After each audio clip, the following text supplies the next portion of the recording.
And we're back. Welcome to episode 245 of No Direction, the No Direction Network's Pathfinder news, reviews, and interviews podcast. I'm Loren Sig, filling in for Ryan. And I'm Vanessa Maeve Hoskins, also known as V, filling in for Perram. Right now, Ryan and Perram are taking a bit of a vacation. Yeah. So me and Vanessa are taking over the network. So we get the whole thing forever, right? Like, we don't have to give it back, or we have to give it back? I was unclear. So if they can best us in Mortal Kombat, they can have control of the network, but I dare them to try. I suppose we could be the more honorable pair and just concede it back to them when we're done, but it is kind of nice to, like, I don't know, it's nice being here all by ourselves in a way. So on tonight's episode of No Direction, we're talking about our experiences with all of the different kinds of ways that Pathfinder is played. I kind of wanted to start, Vanessa, with our individual personal histories with Pathfinder and with tabletop RPGs in general. You know, this is only a 2-hour show, though, right? Look, we've got a captive audience, and maybe we won't let them go either. Now, how long have you been playing? What'd you start with? I have been playing I've been playing for forever. I started with 3.5, actually. When it first came out, that was my first probably really robust RPG, like, in my adult life.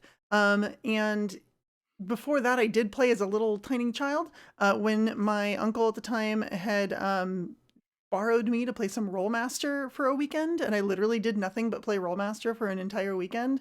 I had 2 characters. They both took about 100 times longer to build than the amount of time I got to play them before they died. That sounds like most characters, though. Maybe, but in Rollmaster it's especially so, because in Rollmaster everything is so very complicated, but then, like, one string of like one lucky crit can just outright murder a character. It doesn't matter how strong you are. If you roll high enough, you're just dead. And that happened to me 2 times in a row. And now you're here in Pathfinder. And now I'm here in Pathfinder. So, you know, it's been a long trip. I've played a lot of different things, mostly stuff in the 90s and 2000s. Sounds about right. I think my first experience was with Dungeons & Dragons 2nd edition, but not even the tabletop. It was Baldur's Gate 1. And I thought that game was so much fun when my dad showed it to me that I started modding it. I started getting into the programming and changing it the way I liked it. And it was so great that I found out it was based on a different game. It was based on Dungeons & Dragons 2nd edition. Oh, yeah, okay. So me and my friends, we all got together and we got some of the books and we started trying to learn how to play it. And it was an absolute disaster. We had so much fun, and that's all that matters. But looking back at what we were doing, God, I'd be ashamed if anyone was to listen to that as a podcast. Okay, it was the worst. So I've been doing this for almost like 20 years, I think. And then in high school, I got into 3.0 until it became 3.5. Yeah. And I mained that so hard. Yeah, I missed the whole... Actually, no, I played 3.0. That was my first one. I said 3.5, but I think in my mind they're sort of meshed. I kind of forget 3.0 existed. Yeah. It's like, it's all the same thing, right? But yeah, 3.0, I remember it came out my first year of college, and I was in a creative writing class, and I was writing some terrible short story about, I don't know, a person fighting a wizard, and it was very actiony and had no plot. And I remember someone else in the class, besides lampooning me on how bad my story was, said, "Hey, you're a gamer, right?" And I'm like, "I don't know, I play Mario and stuff." And they said, no, like role-playing games. And I was like, what was that? And that was it. That was the beginning of my gaming group, getting invited with them to learn this new 3.0 system, whatever this was that everyone's talking about, and quickly became one of the game's like main 3 GMs of our gaming group. And that was kind of the cool part is we did round robin GMing between all of us, with just like one person would run a game, and when the game was over or we TPK'd, someone else would pick it up and run something else. So my introduction to Pathfinder was Yeah. very atypical. This was Okay. Yeah, I was used to 3.5, but I had this idea. See, I was at work at Walgreens at the time, and Okay. work is where I come up with my best ideas for campaigns. I was thinking, okay, I want to run these players through this grim, dark world, kind of based on Game of Thrones. I had all these different nations in my head. I had all these different subsystems that I was going to create in my head. Hmm. I went home. I got so excited. I photoshopped this massive, ridiculous map. Uh, and then I posted some of my ideas and my map and stuff on this tabletop role playing game group. And Hmm. people would go on there and they would give me their opinions about it. And the opinions were always, you are so bad at this. Your opinions are bad. Your systems are bad. Players would No. not like this. Your map is stupid. Oh no. But what's funny is that it got so much attention that Robert Brooks saw my map and my subsystems and he said, wow, this chick has some serious potential. And he really liked my map. He liked my Hmm. subsystems. And I have now been convinced that I actually wrote some neat stuff. But he You may asked have. me to help him work with him on his first hardcover, Aethera. And that was kind of how I learned what Pathfinder was, and I started then writing for Legendary Games and learning what That's so Pathfinder was. cool. Yeah, I was writing monsters while I was learning the system, and they still sell pretty well. So, Well, hey, yeah. that's pretty cool. Well, so okay, so we know where we came from, and it sounds like we both came from a similar sort of background of playing at like home games, homebrew games that you're sort of just making on the fly and making up your own maps, your own worlds, and your own subsystems, right? It seems like we sort of came from it at the same direction, if you would. I hadn't even heard of an AP until I started an actual play podcast Right? and was doing an AP. And the GM was reading all of this stuff out of the book. I'm like, wait, why did what? Okay, all right, I'll roll with it. I'm not used to. I'm used to playing with the railroad, but I'm not used to it being a published railroad. Oh, right, right. Well, and so that's what we're supposed to talk about tonight. We're going to talk about just like all the different ways that Pathfinder and role playing games in general are played, but specifically Pathfinder. It's a Pathfinder show, and all the different ways you can go about it. And I think, like we were saying, like for me, it was always about that home game. Like you were saying, you didn't know an AP existed until you played in an actual play, and it's a little bit like that for me. My first Pathfinder experience was actually with organized play and with the scenarios, and we'll talk a little bit about those later. But essentially, I sat down and was like, wait, someone published an adventure? Can you do that? I thought you just made it up, like, and you hand drew all your maps and you just picked monsters out of the bestiary or the monster manual or whatever you're using and like put something together. I didn't realize like people publish these. Like, this is really good. The art's good, the maps are good, this is kind of cool. I remember playing at a convention that was literally like, hey, there's a convention in our town 2 blocks away, and my wife said you should probably go to that, you might find it fun. And I was like, I have no friends in this new town we moved into, why not? And so this was in Champaign, Illinois, and I went down to a local convention in there, and I had signed up to like run fourth edition stuff, and no one signed up to play it. No one wanted to play that. Everyone was talking about Pathfinder Society, and so we went and we played Pathfinder Society. I was like, well, no one's coming to my games. I guess I'll see what the society thing is about. And that's the first time I ever played or ran into a pre-published adventure. Yeah, so Yeah. I've now that I've got some experience with pre-published adventures, I gotta say I do like them. I'm pretty impressed, Hmm. but I don't know if it's nostalgia or something else. But my heart still lies with the traditional. Get your friends sitting around a table.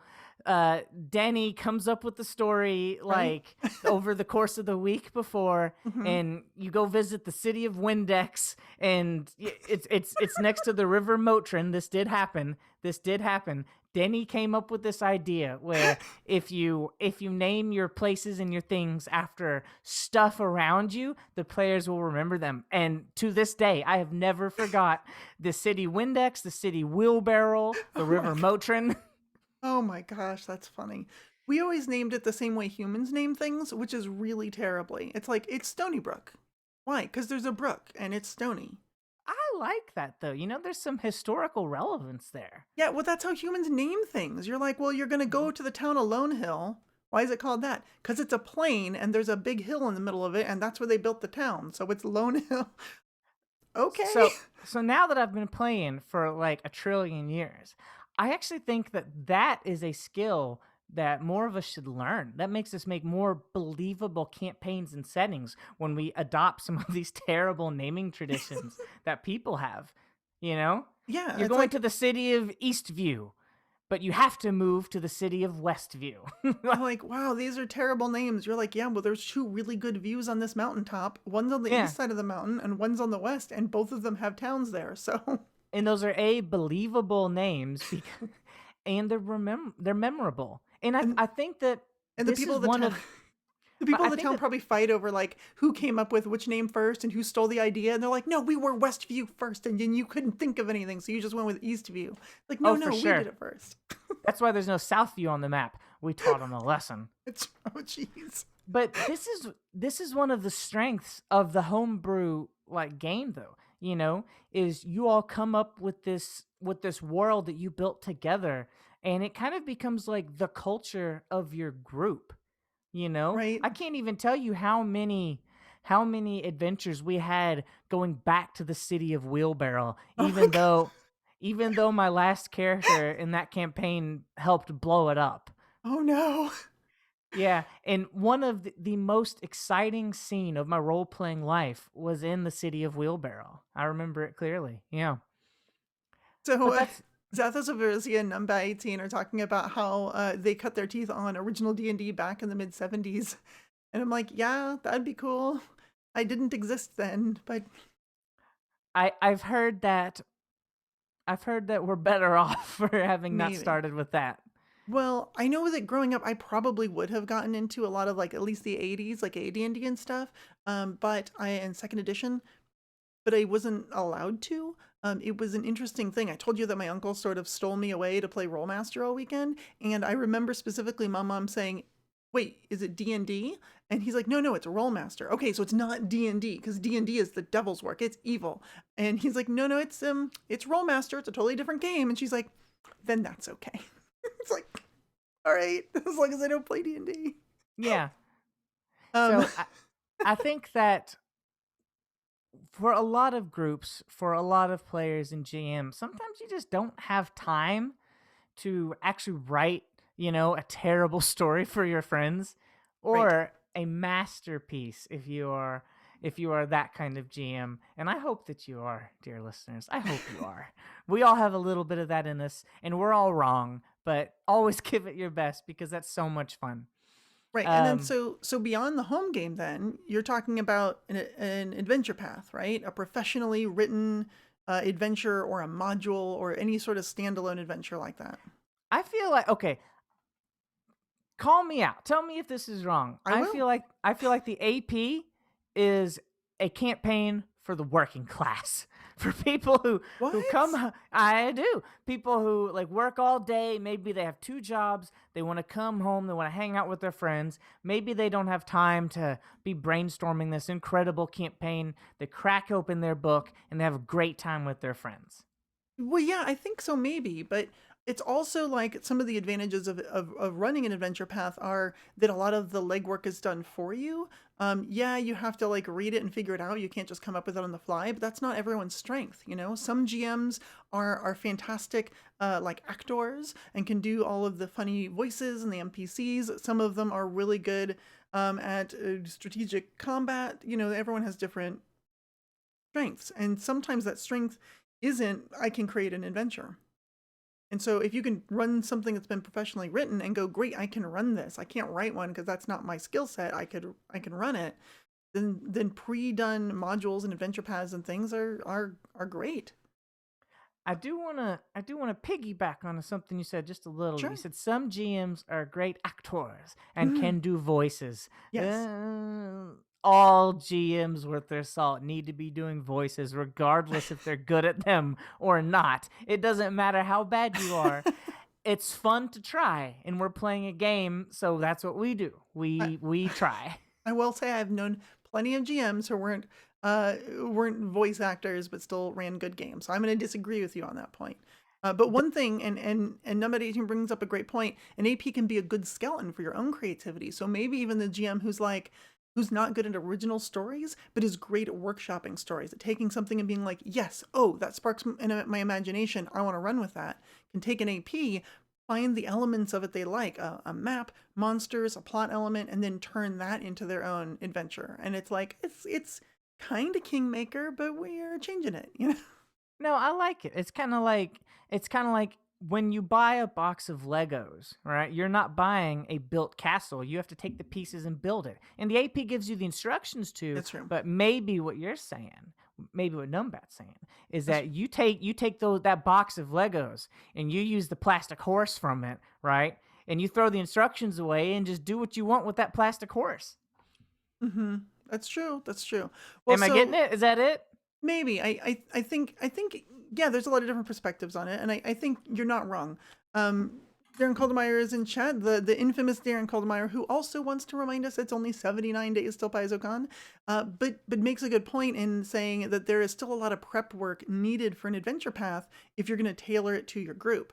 And I think that's partially true. Like, you still need to study it, you still need to learn it, but you don't have to do that original idea of like, what town are they going to start in? What is the plot? How are we going to get it rolling? What's the big meta plot? You don't have to draw the map. Like, there's a lot of work that's saved. And so like Stephen Laureate saying, he'd rather spend his money on he'd rather spend money than time, right? He'd rather spend the money buying an AP and reading it and going, cool, I have all my resources, than the time it takes to draw it and come it up with yourself and grab drafting software and all that. Oh, for sure. I've ran society adventures before, so I Sure. know about the prep work for them. I Yeah. haven't ran a full on AP yet, but I can tell you this. There's a core thing that you don't have to deal with when you're running an AP, What's that? and that's the anxiety of coming up with all your own stuff in your own adventure. You don't have Mm-hmm. to sit here and worry. Is this a terrible idea? Are they going to hate that? How do I tie all this together? Will they see right through me? None of it matters. You just write down what you need to write down, and then you start throwing d20s. Well, that's true. So, like when that happens, let's say you didn't have a lot of prep time that week. In a home game, you were going to end up going, well, hey, sorry, I didn't have any time to prep. I'm completely winging this. Like, you don't have to tell your players that, but still, you might be feeling it, right? That I'm completely winging this. I didn't prepare anything. I'm just going to see what they do this week because I didn't write it down. When they go into the fortress, you're like, well, I guess I'm going to draw a map on the fly because you didn't have one. Versus the AP, at least you have those things there. And you might have to be like, hey, everyone, let's take like a quick 15-minute break, use the restroom, grab some food, and then you like read the next couple pages of the AP and go, what? They're about to talk to this person. What do they want? What's their motive? How does this work?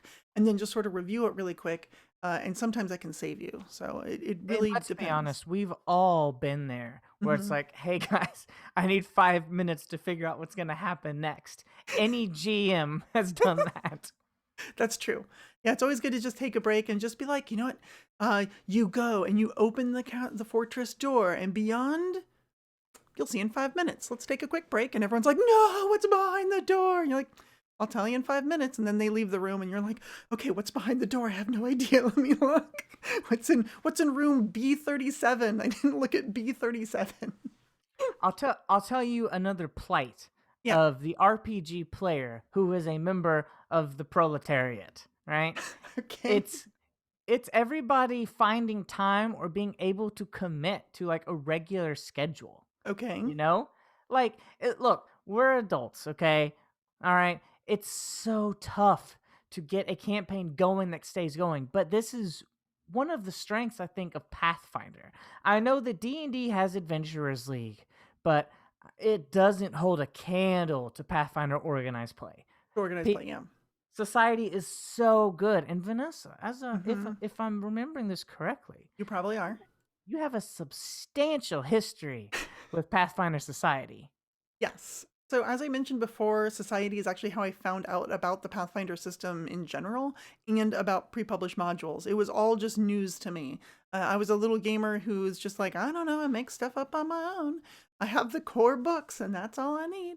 And it was kind of mind blowing. And over time, I finally at some point became a venture captain for several years, and like I am steeped over 300 tables in Pathfinder Society First Edition. Like it's bring it on, uh, and I'll tell you, it's a lot different experience than even an adventure path. So like one of the things is in an adventure path, even as a player, right? Because the majority of the time you're playing. So let's talk about the player perspective for a minute. If you're running an adventure path, you know that this is all about, the city of Corvosa or something, and so you're like, okay, how can I make my character fit in Corvosa? Or you know that this is a pirate's game because we're playing Skulls and Shackles, and you're like, ooh, I'm gonna make the most bloodthirsty pirate. But when it comes to society, they're all kind of different. There's still some assumptions, right? You're a Pathfinder Society agent. Okay, but they come in more flavors than you can get at Baskin Robbins. There's just so many different uh, expressions of what it means to be a Pathfinder Society member. Like they're so diverse that it doesn't give you as much narrowed of a focus. And so you have more freedom, I think, of expression in some ways. And some people might disagree with me only because the rules on character creation for organized play seem restrictive. But mostly, like 98% or something of the player focused rules for first edition were allowed to be used in organized play, so it's pretty good. Um, but it's just such a different experience coming out as a player, and as a GM, it's also different because you don't have to prep a year's worth of material. It's not a 6-book adventure path where you're staring down the barrel of like, this is going to be my life for the next 18 months running all this stuff. You can just, and okay, I'm only prepping for the next session, but like there's a marathon in front of me. You can say, well, I'm running a 3 to 4 hour game or a 4 to 5 hour game this weekend. I'm going to prep this one episodic scenario, this one adventure. That's it. My commitment to GMing, done. I did it. So I like to think about organized play as like a snack, you know?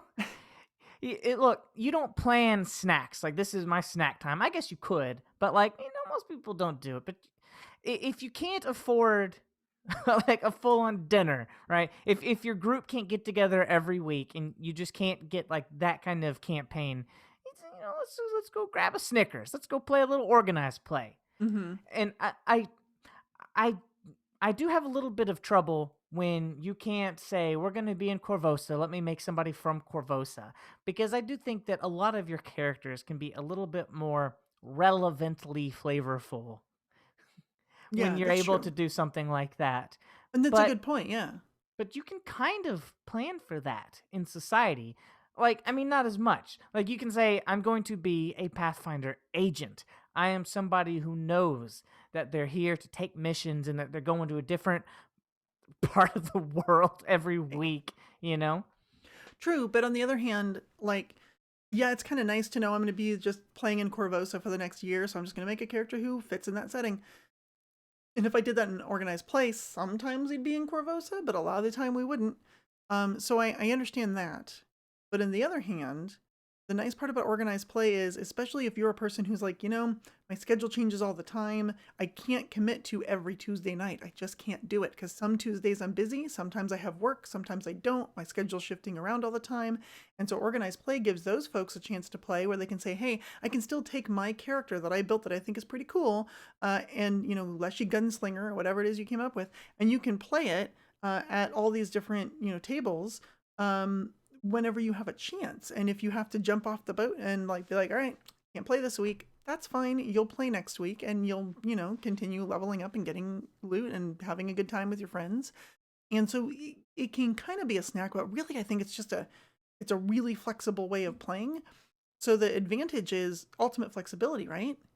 Not only with scheduling, but with where you are in the world. I know people who go on business trips and they're like, well, I'm going to spend, 2 weeks in Austin, Texas. while I'm in town, I'm going to look up a Pathfinder lodge and I'm going to see if I can play some games with some folks in Austin and while I'm on my business trip, and then I'll come back to where I live and play with my home group again. And I think that's a pretty powerful thing you can do with organized play. And on But top of that, right? If you're in my situation, you mhm, just moved out of your home state. You yes. lived there for 30 something years. Ooh. Or, excuse me, for 20 years, Oh. because I've turned 21 again for the 12th time. If you've just moved out of your home state, you can go to your new city and you can see about some Pathfinder organized play stuff going on. It's a Hmm. good way to make friends and meet people. Of course, it used to be back before, current events, and now everything is online. Hmm. That's, well, there are a lot of things that are online. And that has definitely changed the face of how we play, right? Especially because before, like we were saying in like the home game or even in home game like AP versus home game like organized play or something, assuming that you're going to play in person, you have this sort of dichotomy of like, well, with an actual with a excuse me, an adventure path or a module, I'm probably playing with the same folks around the table like every Tuesday night or every Saturday or every whatever that we could come up with. Like, oh, every other Sunday we meet together and we play for 4 hours and then we see each other in a couple weeks. Uh, but the thing is, when you switch to online, like we have had to do in this past year, so many people are playing online. We're finding out like we can do an adventure path with people in different time zones, even not even in the same location. And that's pretty cool. Like, I don't know, it's added more flexibility, so that advantage of organized play being, hey, I'll play when I can and I can't, is like less important, less potent, because now I can just play this adventure with folks on a different time zone, even though like I work the graveyard shift, but I work the graveyard shift in one part of the world, but when everyone in my town is sleeping, I'm awake, but I can play with someone on the other end of the planet. So I can just play online with them. The flexibility is definitely nice, but I'll go on record saying I don't think you can beat any role playing game having everybody at the same table in person with a bowl of snacks in front of them. Somebody spilled a little bit of drink on somebody else's character sheet, and you can all look at each other. You can communicate non Sure. verbally as well as verbally. Because what is it, like 50% or something of Hmm. communication is nonverbal? That's true. That's true. You do get a lot more across when you can see the other person's face, and really communicate in person. Your timing typically is better in conversation without that Zoom call. Oh, I'm sorry. You go. No, oh, excuse me. Oh, you can just you can shout over each other and everyone can process it. Yeah. No, and there's just I don't know. Maybe it's probably the nostalgia. It's probably the rose-colored glasses, but Maybe. there is something magical about all of your friends coming together, going into the basement, and like, Hmm. hey, I brought a radio. Let me hook it up so you can play ambience during during the game. There's something magical about that, and you just kind of lose it in a browser. Hmm. Yeah, even in chat, I see lots of opinions, strong opinions on organized play. Roskman saying that they miss in-person org play and having to print chronicles constantly being talked over on Discord isn't for them. And like I get it. Like it's tough. It's a difficult thing to do when you're so used to playing in person. I know that before COVID and everything, before we were playing online almost exclusively, I had a real hard time with online games. I would play them sometimes for very specific things, like scenario playtests for things that weren't released yet, and I just wanted to check an encounter, do those online. I would have other things that I would occasionally do online where we're trying to get a special together or something. But in general, it was like not my preferred way. But I also think online play has evolved in the last year. I think not just in the technologies that are available to us and all the different virtual tabletops, but also people have evolved their way of approaching it.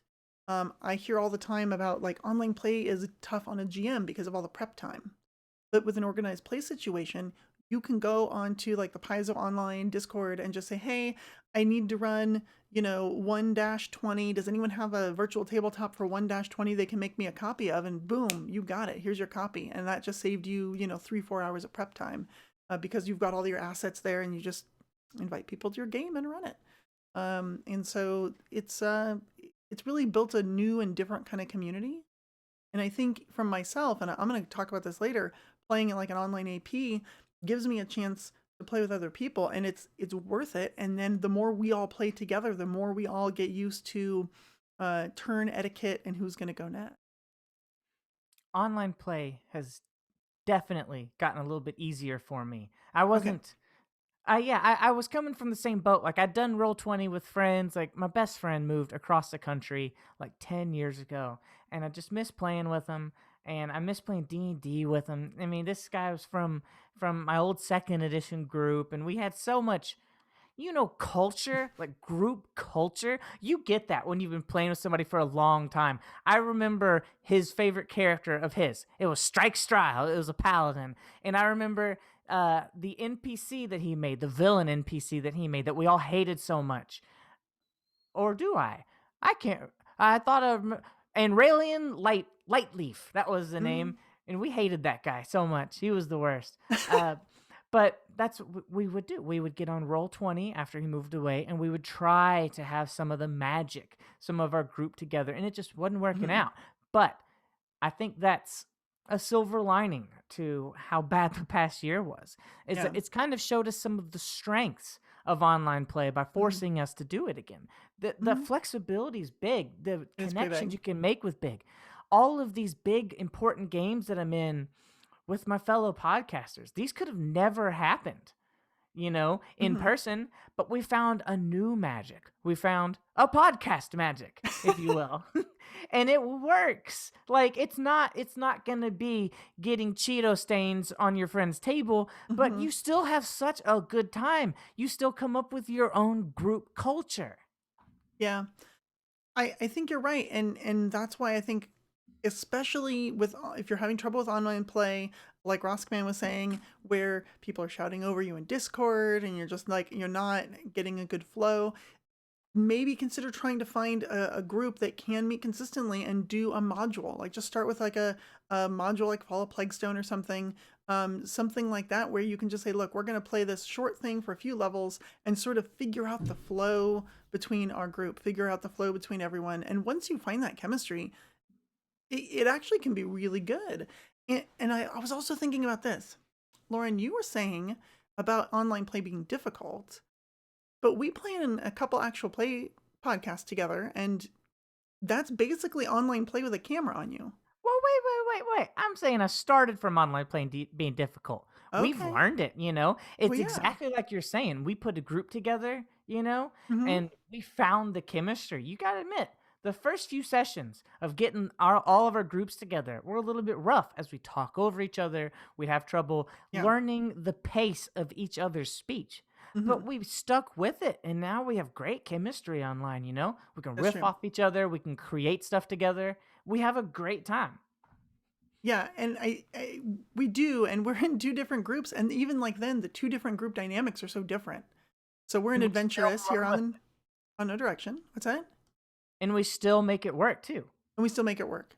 But yeah, so we're in here on adventurous here on No Direction, and then we're also on Roll for Combats. We were on the Fall of Plaguestone over there, and now Three Ring Adventure, and it's like it's basically an online game, as I said, online game with cameras or online game with microphones, and there's a certain difference to an actual play and how you have to present yourself. Like you were saying, learning each other's speech, learning timing, you Yeah. know, learning when to say, okay, I've said this, and I'm gonna wait, and I'm gonna like allow someone else to jump in.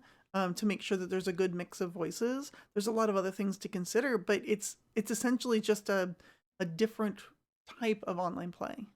Yeah. Actual plays were a little bit difficult for me to get into, I think. And now, not when I say that, it wasn't like hard from an appreciation or like an enjoyment standpoint. I always have fun if D20s are being cast, Mm-hmm. But like it's such a different style of play as a player. I can't attest to how it is as a GM, but as a player, when you're writing your character, right? You're Mm-hmm. not just using the fun idea that you had. Okay, Mm-hmm. you have to build a character that is capable of being audience forward or being audience facing, Yeah. Like it's no longer just for you. It's to be shared.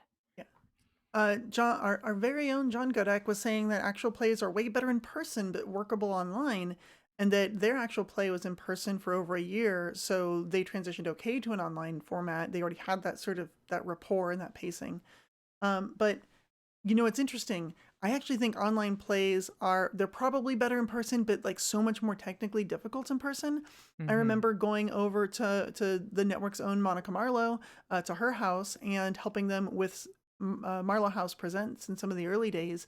And at the time, was only referenced as Sound Girl, who's trying to figure out all these audio issues on their end, and it's unless you have just the right equipment set up for an in-person, an actual play in person can be pretty challenging. Yeah, that is one of my quiet goals in life, though, is to be in an in-person actual play. You Hmm. know, like in because I've been so inspired by all of the fun shows that demonstrated that this is possible, like Harmon Quest. Oh my God, I loved Harmon Quest so much. And then Brennan's Dimension 20 is just I see that as one of the pinnacles of actual play. It's just so entertaining, and he's such a fun GM. But you can tell, you can see all the work that goes into it if you're paying attention. Hmm. It's a lot. Yeah.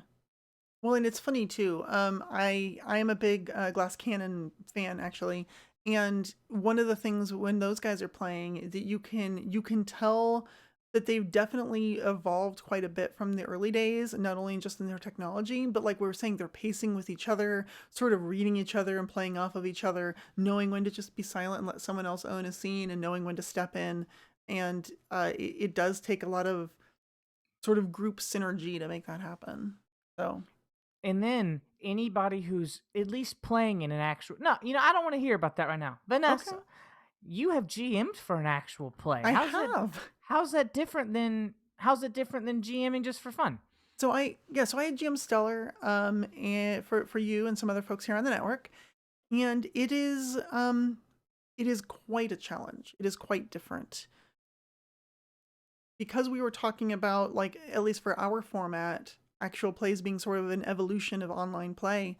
You don't just have all the standard online play barriers that you have, but because it's also a show, as a GM and as like the main creative or producer on it, you put a lot of like pressure, I think, on yourself to make sure that it remains entertaining. Now, one great thing about Stellar is to do that, I basically just had to let y'all ad lib and RP and do whatever you wanted. And I would just sort of let it go for a while and try and find the moment where it's like, is this too long? Is this too long? I think this is where we have to stop, and then try to bring you back into the adventure.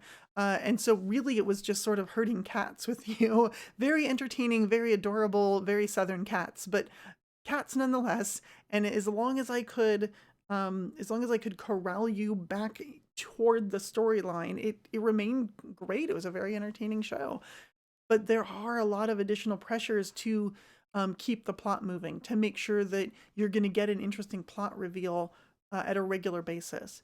You want to have a good mix, if you can, every episode of role playing and maybe a little combat or some other mechanical function, even if it's not combat. Maybe it's like a skill challenge section. You want something in there to keep the game part of it alive, as well as all of the storytelling. Whereas if you're just playing in a home game online, you don't really need to worry about that mix. As long as everyone's having fun, that's it. If there's dead air on a home game, who cares? That's just time to shove cookies in your face, right? Sure, exactly. Well, and the other thing is this. This is actually what's really interesting. If Are you recording for video and live, or are you recording for a later released audio? So when you're worried about a live audience watching you, you're right. Dead air is a killer. You can't have it. But if you're planning on releasing this later as audio, in a way, completely dead air is way easier to deal with than random banter noise stuff that you're going to have to like maybe trim down, because you can always just look at the audio forms in audio editing and go, oh, there's this giant gap of space, and you just cut it out. And then So people don't know that you sat there for 30 seconds staring at the screen saying nothing. so Vanessa, did you slash how long did it take to get comfortable GMing for an actual play? I don't know that I'm comfortable yet. but I still do it. And I would Well, do it again in a heartbeat. the other side of that, did you slash how long did it take to get comfortable playing in an actual play? Once again, I cannot answer this question. Um, I I think get I think I picked up on it pretty quick. I don't feel like I had much trouble transitioning to making the choices and the speeches kind of audience forward. I have a little bit of history in plays, but not like a lot. But I also think I'm just a naturally chaotic person, and maybe that lends well to it. perhaps I am a performer by nature. I was in theater in high school. I was a theater major in college before I switched to film and television because I found out theater majors never made any money.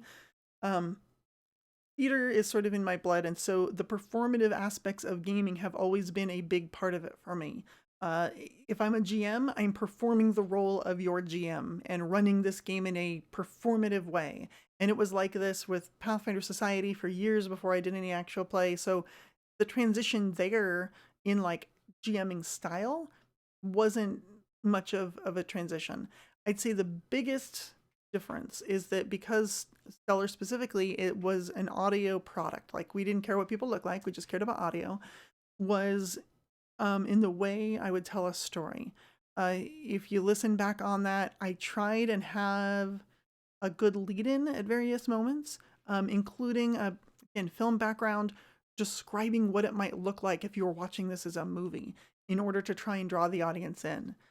And a lot of that, like, I think helped the players, but really a lot of that was for the audience. I wanted to talk about moving through the ship and, going through one vent to the other and this flash of brown and red fur that hopefully people are like, what is that fur? And then later it was like, no, there's actually a squawks on board. Like, spoiler alert. But like, I wanted to give this idea of like camera moving through a ship and seeing what all the crew were doing and building up the tension in those moments, because dramatic tension is very important to an like an actual play podcast, toward that oral, that audio experience.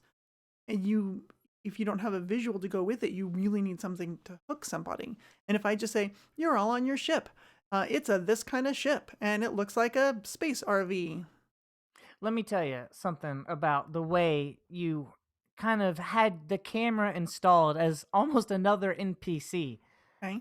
I thought it was fantastic. Yeah. And honestly, it's something that I don't do it as much as you, but I want to start. When I GM, I will like use the words and then the camera pans in on just Mm-hmm. to kind of instruct or maybe hone the imagination of the listeners in a home game that's the players. I think it's a strength, and I don't think it's something I see a lot of other GMs using. Yeah, as I said, I come from a film background, so I think of storytelling in those terms. And a lot of the time when I'm running a game, I think of it in sort of a filmic way, which is why I might say, like, there's just darkness. And in the distance, there's a ticking sound that's getting louder and louder. And that's all you start with. And all of a sudden you're like, well, what is the ticking sound? And you start asking these questions. Because in film, that's how you do it. You just have maybe a completely black screen and then sound to draw the audience in. And then slowly into focus, we pull back and we see whatever the scene is. And so you slowly reveal bits of information. And if you can create that experience at the table for your players, and especially for an actual play podcast, it's easier to transport the people that are sort of listening to this semi-scripted intro. It's easier to transport them into the world of the game and into the location you're thinking of. I remember introducing your character on Stellar, yours and James' character, the Hamaches. They were so fun. But I remember in episode 0, the intro was, there's this like jungle road, and we hear in the distance this sort of sound of an approaching vehicle, and like we start with silence and then the sudden sound of like something coming into view, and then boom, Rocks. this ruckus noise all of a sudden as this jeep just launches over this hill, and we freeze frame on the face of two young individuals, and you like we get to spend a moment of like that serene peace in the middle of this forest just destroyed by these mayhem makers coming in, and Hooligans, this hooligan. renegades. Yes, that's right. And like I don't know, as I said, for me, I just sort of think of these things like I'm watching a television show, and it's always been like that. You'll notice when, and in my actual plays, if I'm describing the action my character takes, it's like, oh, okay, this is like an Alhara on Roll for Combat. I think of her as like performing a bunch of martial arts in an action movie. Like, what's the really cool look gonna be? And sometimes it may look cooler the way I'm describing it, and I'll have to choose certain suboptimal choices, but I'm like, but this is a cool looking shot. Like, I would want this shot as a director shooting the movie of Three Ring Adventure. When Idonia is doing some cool magic or says something, I want to describe it like it would show up in a movie, because that's how I'm thinking of it in my mind. But this is because you are a role player first and foremost. There's different kinds of like players who sit at the table, right? You have those who are like, okay, I'm going to build the most optimum thing I can and just wreck everything. And there's nothing wrong with that. That's fun. And then you have the opposite side of that where you have, I will flourish when I cast the die to show people how fun and flavorful, my character is or whatever. And you can balance that. But look, I'm going to be real with you. People use that you can balance that as an excuse to make poor choices in one way or the other. It's exceptionally hard to do well. It's not hard to try, and you should try, but it's hard to do well. It is difficult. Because go back to film again, when you think about these stories that we're watching on film and television, when you think about these stories we're exposed to, even in books and novels and novellas and graphic novels and everything, you always have that character that's sort of the anti-hero, or that's like pseudo-antagonistic, but still allies with your protagonist, right? They're That's the my ally. favorite character. I don't care what the story is. That's my favorite character. Like in X-Men, you have Wolverine, right? No, never mind. I'm no longer on board with this. I don't like Wolverine. But hear me out. So on He's X-Men, such a protagonist. He's not even like. Well, they focused too much on him, but that wasn't his intention, right? The intention was Wolverine was supposed to be this like grumpy sort of character that is like the foil to, all of these very heroic characters who are doing the right thing all the time. And then you have Wolverine who's just like cussing and smoking and doesn't give a crap and is, Gambit was literally a criminal, right? Well, it's true. Gambit, he's the guy. But he's a charming criminal, so he still doesn't count because you want to like him. He still works with the rest of the party or rest of the team like 99% of the time. But Wolverine's the one who's always going off on his own, who makes decisions that screw up the plan without like talking to anyone else. And it's like, oh, the plan was to do this. And Wolverine's like, well, whatever. I decided to do something else in the instance, and everyone's got to adapt. And like, it's always great to have that character in the group. But you're right. The danger is when you're the character who's like kind of messing things up, if you're using like, well, it's my character to defend yourself, that's not cool. You need to have synergy. And it's one of the reasons why like I'm playing a Starfinder game, and I'm playing that uncouth character. Of all the people, there's probably me and one other player who are playing sort of like uncouth sort of characters that might be getting us into trouble, instigators, if you will. And like I try to be really careful that, hey, I'm about to hit this guy. If no one stops me, I'm just gonna punch him. And then give the other players a chance to be like, okay, I see you're about to do that, and I put my hand on your shoulder, or I'm gonna hold you back, or I'm gonna like warn you not to. And it gives everyone a chance to be like, I'm about to screw up this roleplay situation, this like diplomacy, by starting combat. So just to make sure that everyone's on board with that. And giving that moment before it's like, I'm about to do this, like kind of projecting it, can help groups, I think, adapt to that sorts of characters. Help me with my perspective here a little bit, because I'm going to try to be introspective, and that's tough, You've played with me a lot. You've seen many of my characters. Many. You've seen a lot of my play style. Yes, I have. Am I, by default, the uncouth one? Is that some... I feel like to a point, I kind of am. Sort of. So, uncouth and, like, instigator aren't necessarily the same thing, but for most parties they are. I'd say you're more often the instigator, but not always uncouth, if that makes sense. No, it doesn't. Elaborate. I don't get So, it. okay. So, for example, Lily on Adventurous is not an uncouth character. She doesn't act out of turn. She's very polite in polite society. She does what she's supposed to do and all this stuff. But sometimes she's just like, okay, and I'm going to give that person a muffin with poison in it. And we're like, wait, you're going to do what? And you're like, I'm just going to murder him. We're just going to put arsenic in it. And it's like, what? Oh, so we're murdering this guy. Okay. You're just, okay. I guess that's what you're doing. And so sometimes it will sort of throw a wrench in stuff. But for the sake of like an actual play, I think that's nice. It keeps everyone on their toes. And it also gives us a chance to be like, hey, Lily, what's in that muffin? And you're like, don't worry about it. He won't be a problem for too much longer. Wink, wink. And we all get a chance to decide whether or not we're on board or we're going to stop you. So I'll go on record saying something that I'm not Sure. supposed to say. I'll tell you all a secret about my play Oh, style. no. Okay? Most of the characters I play are evil. And hear me hear me out. Even if you tell me not to make an evil character, I'll tell you sure, I won't. I'll write down lawful neutral. I'm not. I'm playing evil. I can't help it. And let me defend myself though. I think that we have the wrong picture of evil, right? We always think of evil as in, I can't wait to backstab the party. As soon as it's convenient, I'm going to back. That's not what evil's like. That's not how evil is. Even chaotic evil is not like that, right? Chaotic evil is not just looking to stab people and murder. Chaotic evil is somebody who has their own whims about them and is going to do what they're going to do. But they're still people. They still love people. They still love things. They love other people. Maybe they like animals, right? Chaotic evil is not always Hitler, right? Sometimes it's Becky who ran the stop sign because she was in a hurry, right?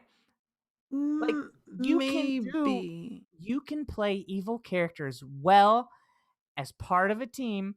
And give me one more. I'll give you one more. My goal when I play an evil character is to be best friends with the paladin by the paladin's choice. Okay. That's my goal. You say evil, and I just hear antagonistic because, like, a lot of the things you're describing are antagonistic type people, people that are mixing it up. And I don't think that's a problem, and I disagree that that is evil, but I think I understand what you're trying to say. Well, a lot of them. So like of my characters, I don't actually think of Lily. Maybe I'm just full of crap because I don't actually think of Lily as evil. She's just not afraid to murder somebody, and we all know Hap isn't evil. She's as naive as it gets.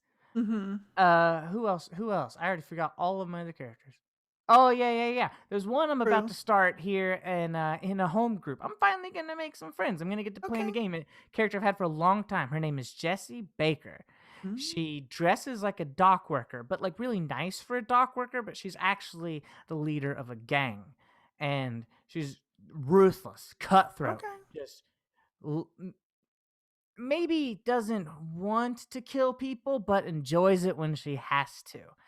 This character can run in any party because you don't have to. Look, we've always talked about paladins being lawful stupid rather than lawful good. I'm here to make the case on record. Argue with me in the comments somewhere. You can do the same with lawful evil. You don't have to play lawful stupid. Well, yeah. I mean, a lot of people in the chat are actually agreeing with you. Thank And you. Thank you. These guys know what's up. well, maybe. This is actually a great moment to point out that we film this show live in front of a Twitch audience. You can join us at 9 o'clock Eastern Time every Wednesday for some fantastic content here on Twitch or as a podcast. But if you want to join us live, Twitch is the place to do it at twitch.tv/no direction. And yeah, 9 o'clock every Wednesday, whether it's No Direction, No Direction Beyond, or Geek Together, we always have something going on a Wednesday night. Usually. With like 99 percentile of something. Something. So, yeah. Anyway, that's a nice aside. It's a nice aside. And I think I see where you're coming with it. I just disagree with the use of the term evil versus saying you're playing an antagonistic character. The character I'm thinking of that like literally is ended the last session that we played punching the people we were there to talk to, like our contact that we should have good relationships with, punching one of them in the face because he was being rude. And she's an Sam uncouth Hamish was character. evil. I Sam Hamish was evil. Well, Yeah. she was definitely evil, but also your entire party was criminals because everyone's like, sure, we're all criminals, and I'm like, guess we're adapting the AP to make you criminals. Yeah. Um, Yeah.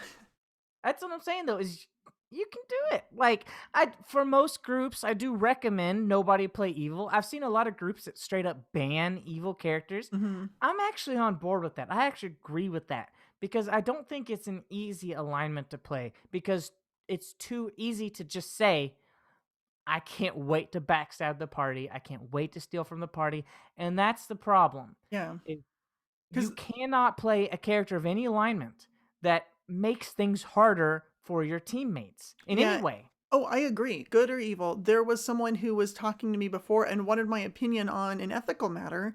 Um, Everyone shall remain nameless, but they said, okay, so the group's out in the middle of the ocean, things don't go great, and they all decide they're going to use scrolls of teleport and teleport back to their base and, like, start over again.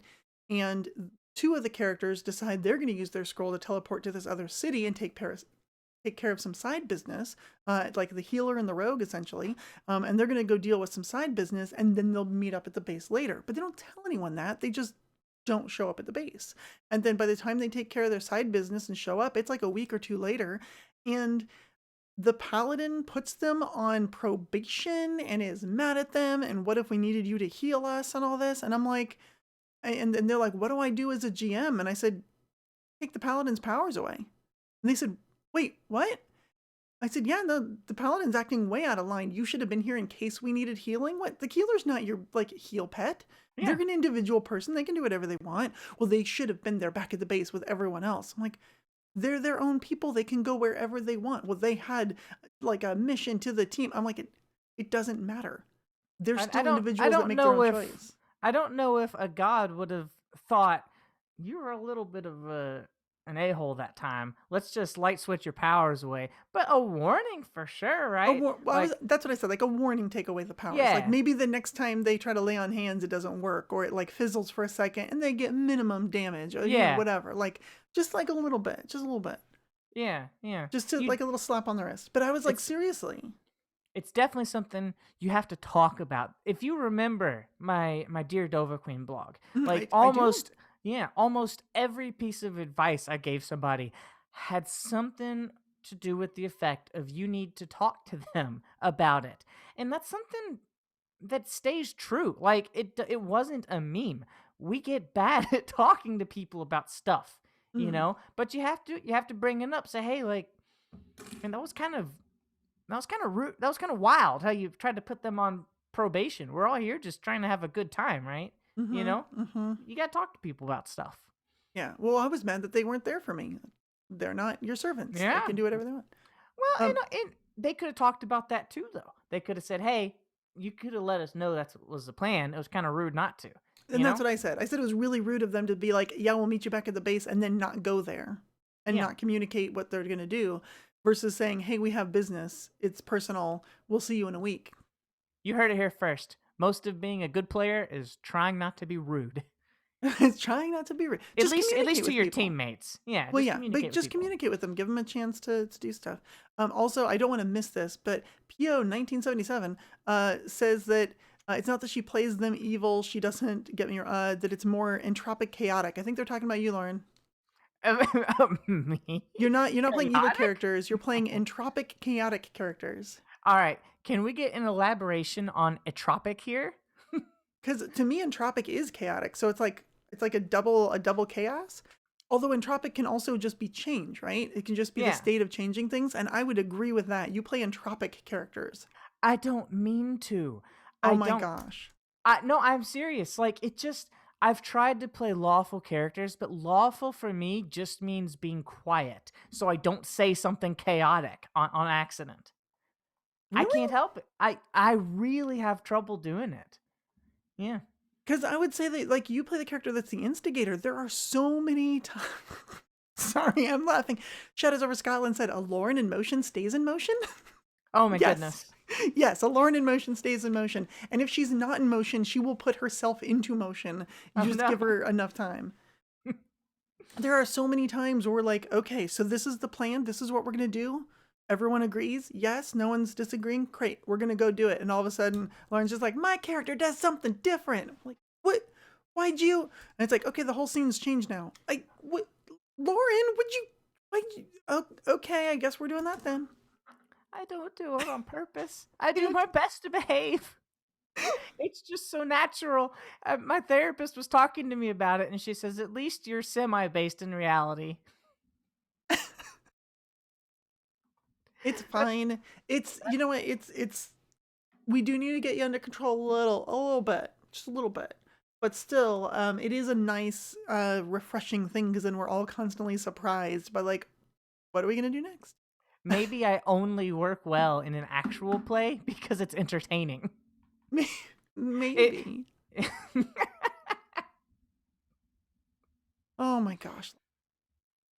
Oh, I wanted to ask you something. From sure. way back ago, we were talking about GMs and doing voices. Oh, yeah. Okay. Is every GM's best voice their goblin voice? That does anybody have a better evidence? Does No, I'm hear me out. I think that the goblin voice is almost natural for us for some reason. I don't know why, but it's so easy. Here, I'll even demonstrate. It's so easy to be like, so you want to get to me shiny? I don't know. Like, it's so easy to do the goblin voice. Anybody can just don their inner trash and, you know, let the voice come free, right? But does that not come naturally for every GM, though? Mm-hmm. The goblin voice. I feel like the goblin voice does. I think it's like the default silly voice. Yeah. I mean, it's something that everyone can try. I have heard some really bad goblin voices, though. Like as I said, I don't think you need to be able to do voices to be a good GM, because I have heard good GMs be like, sure, I'll try the goblin voice or the kobold voice. No, or no, like please Justin demonstrate Fluter the bad goblin voice. A golem voice. I am a goblin. Pickles are yummy. Let's light things on fire. I like that. I like that as a specific goblin. That'd be like a fun goblin character who's kind of nerdy, you know, but maybe not every goblin. I don't think every goblin would be like that. I don't know, maybe. I'm just saying I don't think doing good voices is a requirement for being a good GM. Yeah. And I'm going to stick to that. But I do think that it depends on the type. As I said, I'm a very performative GM. For me, it is the voice. And one of the things is also physicality. Because I know that when I like GM for society or in a group, I like to stand basically the entire time I GM. I'll sit down sometimes when it's like a mathy thing or everyone's sort of discussing what they're going to do. I'll take a break. But when I'm in the middle of RPing an NPC, I'm going to stand and I have more energy and command more presence, but I also can use my physicality to do things. And I get it. I get everyone's attention. So without having that tool available to me online, I've really had to lean hard into not just necessarily doing voices, but how I use my own voice as an instrument to tell a story. It goes back to those sort of scenes I would paint, right? By slowing down and being deliberate, I can paint a better picture. Well, and you forgot to mention what you're doing right now, getting just a little bit closer. But that's what I'm saying. Yeah, it's like microphone techniques.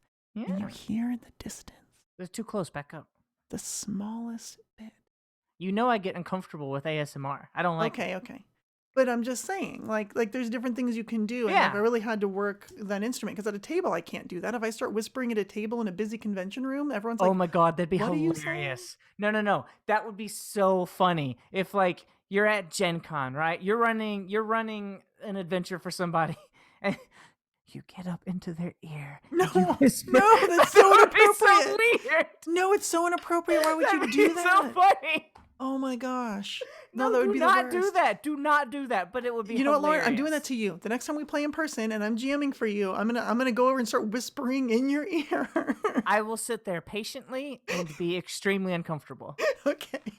All right, so we talked a little bit about some of the difficulties of GMing in an actual play, Yeah. but like to you, like how do you feel like adjusting to playing in an actual play is different?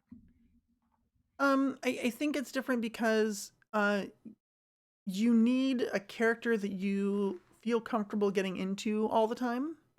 There are some characters that I've played that like sometimes I feel like playing them and sometimes I don't. And they make great organized play characters because if I don't feel like playing this specific character that week, I don't have to. I can play someone else of an appropriate level or a pre-gen or whatever. But for an actual play, it's like, okay, so now it's an adventure path and you're stuck with this character. Sure.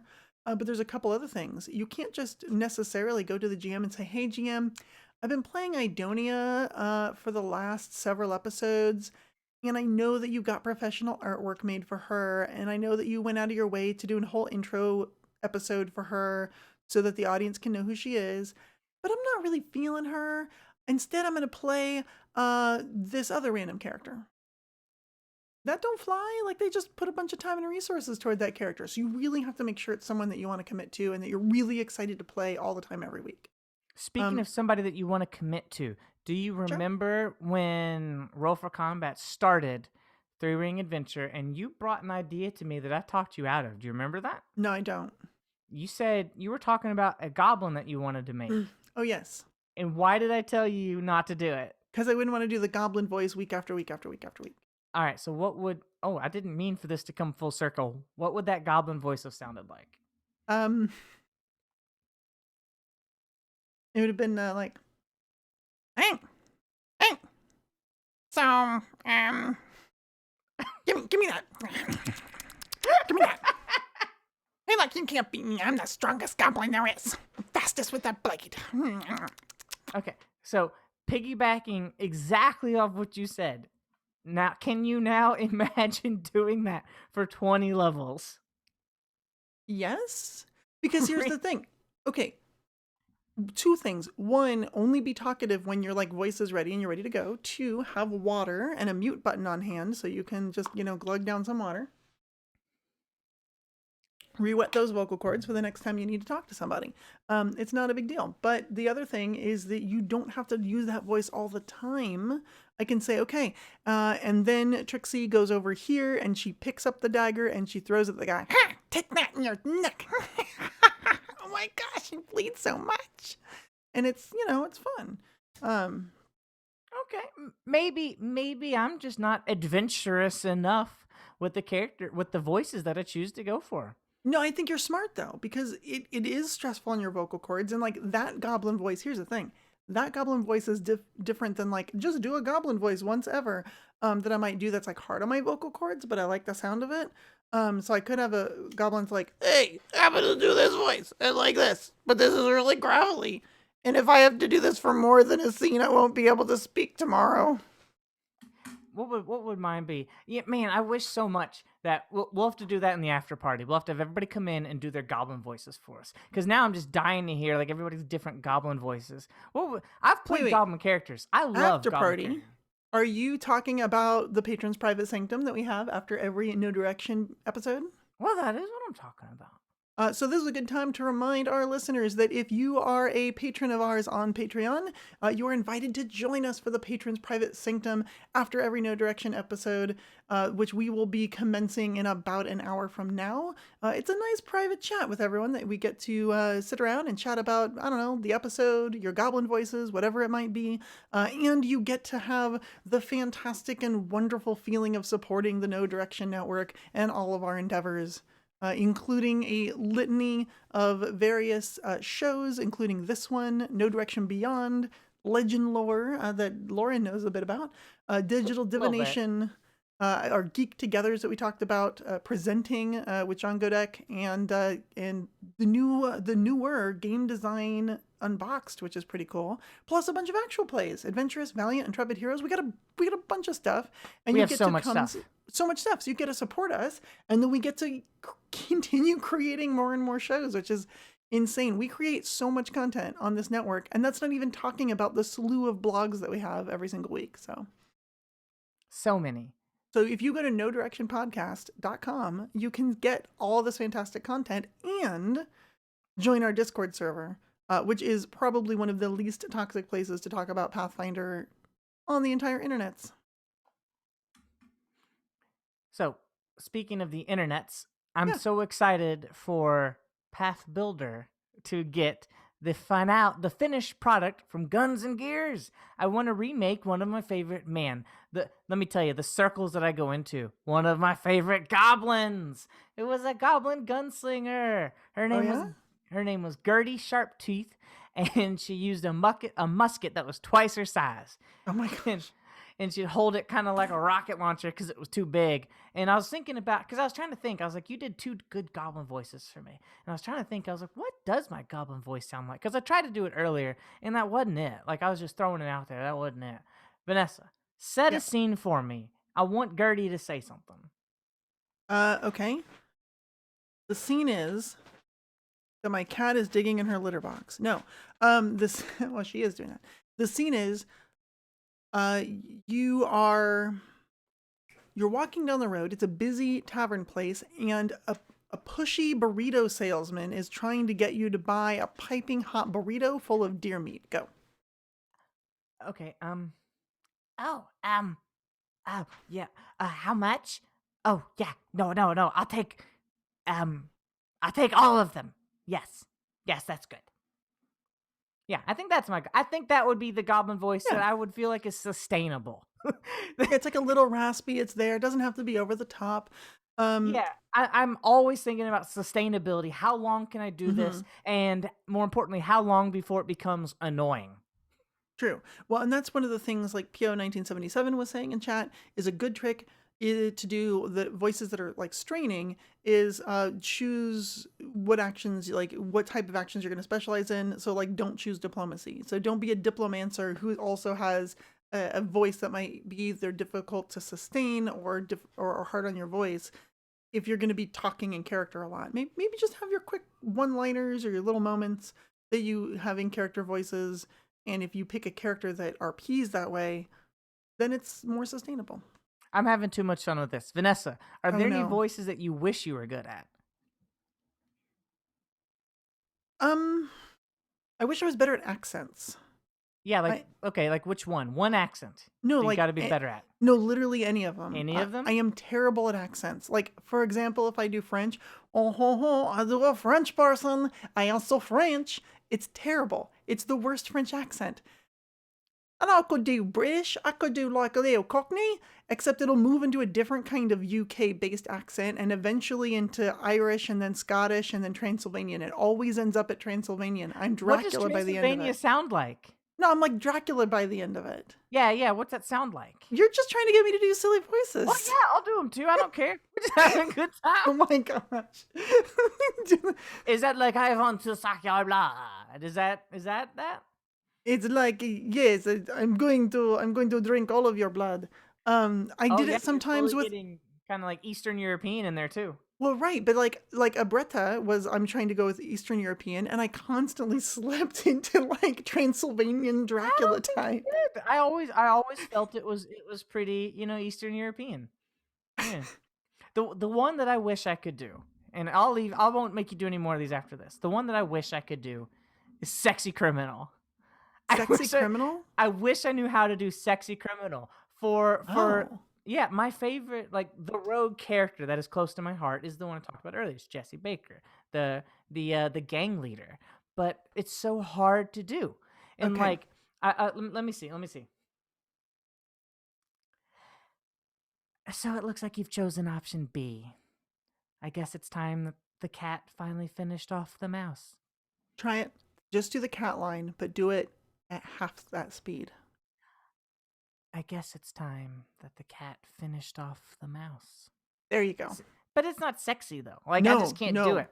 Slow and deliberate can be very sexy because slow and deliberate is confident. I know what I'm going to say. Okay. And I'm going to finish it. And Yeah. it has a certain confidence and power that I don't know, I think is sexy. Maybe that's what I needed. Maybe I need to slow it down. I think, yeah. Just Okay. choose the phrases very carefully. Every word is handpicked. And I'm saying these to you in this moment. so that you hear me. That's how you can get it. I want these to be the last words you hear. Yes. Okay. Absolutely. Okay. That'll help me commit murders in the fashion that I so choose. Okay, good. I'm glad I can help you commit murders. I'll tell you one thing, and this is sort of in like shout outs, but I'm going to say it anyway. I've been practicing different voices by playing Final Fantasy Tactics on Twitch, on my own personal Twitch channel. And I have like 7 followers. It's fine. I'm playing it for me.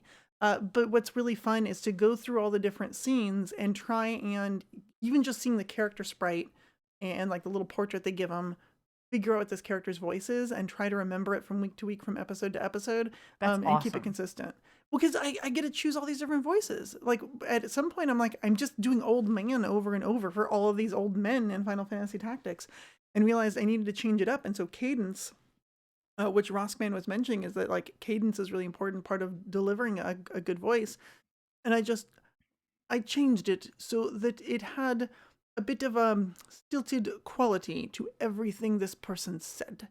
And just doing that was enough to sort of pull it out and say, okay, this is definitely a different character than old man voice, which is a different character. Oh my God, I love your old man voice. I love it. It's one of my favorites of yours. Can I tell you where I first started doing that old man voice? I'm going to guess first, and then I want you to tell me. Sure. Diablo, Deckard Cain. It was not. No, that's completely wrong. Stay a while and listen. You know? Never guess. You know. Everybody else knows. They get it. Well, okay. But it was during... It was...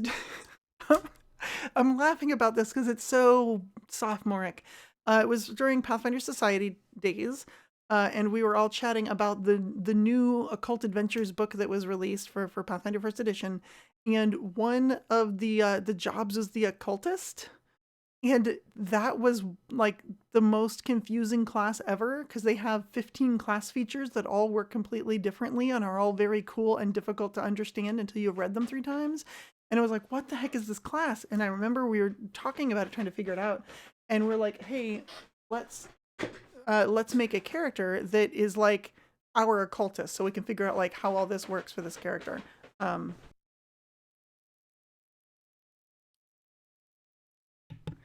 And what we would end up doing is we just sort of created this idea, this character. It was this old man. I sell occult implements. You see, I have a shop. And I sell occult implements, but they're for adults. They're not for children. I opened a little shop next to the academy in Corvosa. All the college kids, all the adults, college adults, sometimes like these occult implements, and like to present them. And it went on from there, and it got more PG-13 rated than is appropriate for this show. I can just picture the Coke bottle glasses, though. Yeah, but like that's where it came from. And we kept making fun of this weird old man occultist that ran an occult implements shop for adults across from the Corvosan Academy. And like, like what he would say and why he's using these powers. And it got worse and worse. It was like, what, binding circle? What do you use that for? Oh, yes. Sometimes some of these college students will come into my shop and they won't buy anything. So I put this circle on the ground to hold them there until they make a purchase. Now, Vanessa, what was the medium for this game?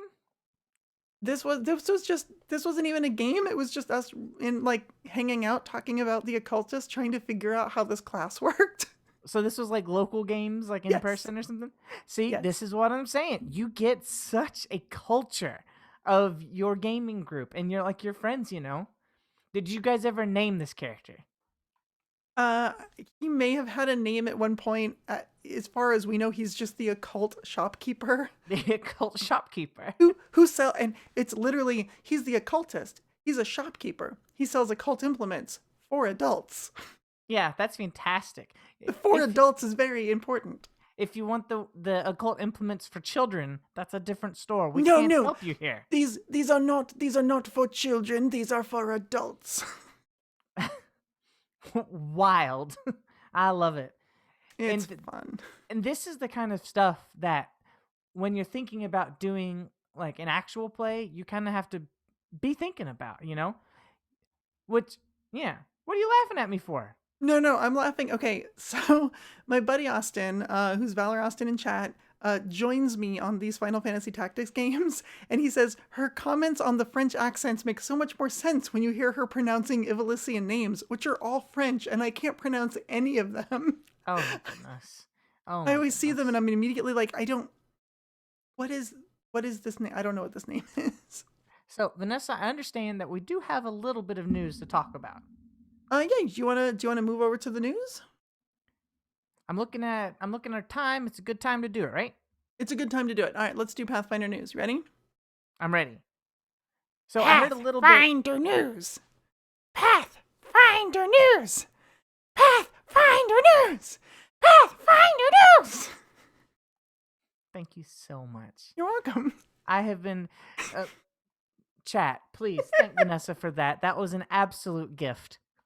So, so I read that Paizo's about to start doing one-shot adventures. They have started. They're not about to start. They have done it. They just released Sundered Waves, which is the first of their new one-shot adventures line. Sundered Waves is by Jason Bullman, and it is described as a jaunt through a pirate's puzzle-filled dungeon, which just sounds delightful. These are 3 to 4 hour of gameplay adventures. Sounds a lot like scenarios. And they include pre-gens. So, and not just a pre-gen on like, here's a character sheet and some art, although the art is beautiful. It also includes like a page to a page and a half of background and character description and all sorts of stuff that sort of sets you up to play this character in this world, in this adventure. And it's interesting. So this is a PDF only product. And it's definitely sanctioned for organized play. And so, as someone who spent a lot of time in organized play, I take a look at a one-shot adventure with pre-organized character that takes 3 or 4 hours to play, is sanctioned, and I'm like, this is a Pathfinder Society scenario. I'm kind of getting that same feeling, but correct me if I'm wrong. I'm feeling one difference here. Yes. The Pathfinder scenarios, do they always kind of tie into a larger story that you might not even be seeing in that scenario? Or are they sometimes like perfectly wrapped individual presents that have no ties to any other stories? Both, but mostly, yes, they are tied in. Even the ones that are kind of standalone often have a nod or two to some other thematic thing that's going on in the bigger meta plot. So you're right, that is a difference. And the other difference is that they're not tied into being a Pathfinder in the Pathfinder Society, which all societies scenarios are, or that's most a big deal. are. No, that's a big deal because like we were talking about earlier, it lets you make a different character. You know, anytime you're making a character for society, you have to think, I'm a society character, right? Why am I in the society? Why am I doing this? Why am I a professional that adventurer? Will always inform your character. / murder hobo. Right. So my favorite characters are not adventurers. I don't actually like to play adventurers. I like to play characters who have adventure thrust upon them, but aren't actually adventurers. I mean, that's a typical hero trope, though, so that makes sense. So I still think it's good that they're doing this. I'm glad they are. And you can tell that they've basically been testing the waters. Even if you say, okay, they're not society scenarios at all. Fine. They've been testing the waters with this on their RPG... free RPG Day games like Weeby Goblins and Weeby Goblins 2 and Weeby Goblins 3 and all of the million Weeby Goblins. And even Society has been doing this sort of thing for a while, like True Dragons of Absalom, where you got to play kobolds. And yes, you're right, it tied into the bigger theme of what was happening that meta arc. But you got to say, hey, you get to play as a pre-generated kobold. Here's your character sheet. Here's your character. And you're a kobold of this tribe doing this thing.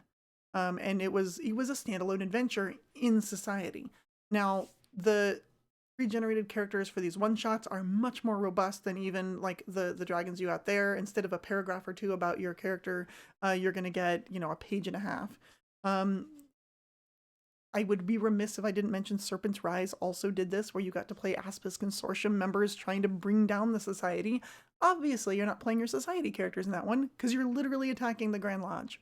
But you did involve yourself in the larger meta plot, so. I gotta say, that just sounds so cool. I really can't wait to get back into society play Mhm. once, the world makes sense again. Right. Yeah, I think it's a really good idea. Um, I I'm glad that they're doing it. It's just really interesting to me how they're being billed, and I think the biggest thing is, and if I had to guess, now I will say I do not know the insider baseball on what's going on with One Shot Adventures, but if I had to guess, because it's also different because it is not the same design development team as Society. It's going to be outside of that, which in a way is nice too, because being a developer gives you a lot of creative control over what's happening, and so having another voice to put those out there is interesting. I also think it's another good avenue for authors, especially authors who you want to say, hey, here's a standalone adventure, but not like, say, a whole AP volume that has a lot of other things connected to it that you have to worry about.